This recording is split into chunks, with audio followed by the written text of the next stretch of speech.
PTI रहनुमा असद उमर का कहना है कि अपनी हकीकी आज़ादी के लिए कौम बाहर निकलने को तैयार है। खान साहब 26 नवंबर को अगले लाइहा अमल का ऐलान करेंगे। मईशत की मौजूदा सूरत हाल मुल्क की सलामती के लिए खतरा बनती जा रही है। तमाम मसाइल का वाहिद हल साफ, शफाफ, आम इंतखाबात हैं। वो रावलपिंडी में मीडिया से गुफ्तगू कर रहे थे।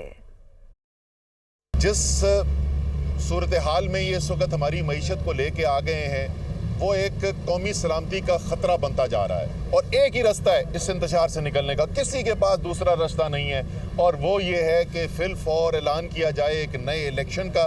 कौम तैयार है, कौम अपना फैसला कर बैठी है और कौम तैयार है अपनी हकीकी आज़ादी के लिए बाहर निकलने के लिए।